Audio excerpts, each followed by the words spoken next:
इतिहास में बहुत से बादशाह हुए, लेकिन क्या आपने कभी सोचा है कि एक मुगल सम्राट की प्रशंसा हिंदी साहित्य में काव्य बनकर अमर क्यों हो गई? आज हम बात कर रहे हैं रीतिकाल के महान कवि केशवदास और उनकी प्रसिद्ध कृति जहांगीर जस चंद्रिका की। ये केवल एक प्रशस्ति काव्य नहीं, बल्कि सत्ता, सौंदर्य, न्याय और संवेदना का अद्भुत संगम है। केशवदास ने जहांगीर को सिर्फ एक बादशाह के रूप में नहीं, बल्कि चंद्रमा के समान तेजस्वी और शीतल रूप में प्रस्तुत किया है।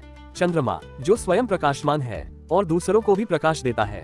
जहांगीर का शासन भी कुछ ऐसा ही बताया गया है, जो कठोरता से नहीं, न्याय और संतुलन से चलता था।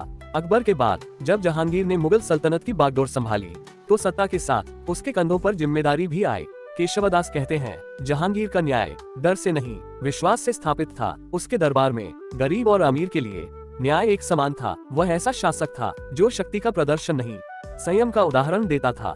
जहांगीर जस चंद्रिका में जहांगीर का रूप चंद्रमा की तरह बताया गया है, जिसकी शीतल किरणें प्रजा को शांति प्रदान करती हैं।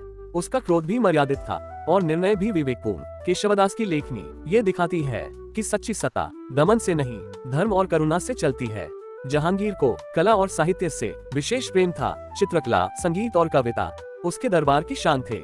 यही कारण था कि कवि, कलाकार और विद्वान उसके संरक्षण में फलते फूलते थे। केशवदास जैसे महान कवि का जहांगीर के यश को शब्दों में ढालना इस बात का प्रमाण है कि वह केवल राजा नहीं, संस्कृति का संरक्षक भी था। ये काव्य रीतिकालीन शैली का उत्कृष्ट उदाहरण है। अलंकारों की सुंदरता, उपमाओं की कोमलता और शब्दों की गरिमा हर पंक्ति में झलकती है।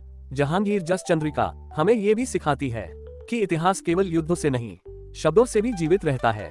जहाँ सत्ता समय के साथ मिट जाती है, वहीं साहित्य उसे अमर बना देता है। केशवदास जहांगीर को केवल सिंहासन पर बैठा शासक नहीं, बल्कि संवेदनशील मानव के रूप में देखते हैं।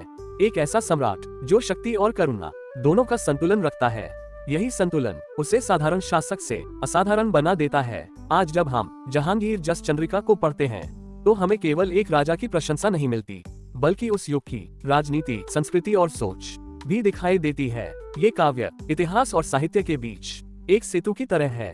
अब प्रश्न यह है, अगर जहांगीर केवल एक बादशाह था, तो उसकी प्रशंसा आज तक जीवित क्यों है? उत्तर साफ है, क्योंकि शब्दों में शक्ति होती है, और जब शब्द केशवदास जैसे कवि के हों, तो वह शक्ति अमर हो जाती है। जहांगीर जस चंद्रिका सिर्फ एक प्रशस्ति नहीं, ये साहित्य की वह चांदनी है जो सदियों बाद भी उसी उजास से चमकती है। जहाँ सत्ता क्षणिक होती है, वहाँ साहित्य शाश्वत होता है, और इसी शाश्वतता का नाम है केशवदास की जहांगीर जस चंद्रिका। अगर आपको केशवदास की प्रसिद्ध कृति जहांगीर जस चंद्रिका अच्छी लगी हो, तो लाइक करें, कमेंट करें और दोस्तों के साथ शेयर करें। ऐसी ही रोमांचक कहानियां देखने के लिए चैनल को सब्सक्राइब जरूर करें।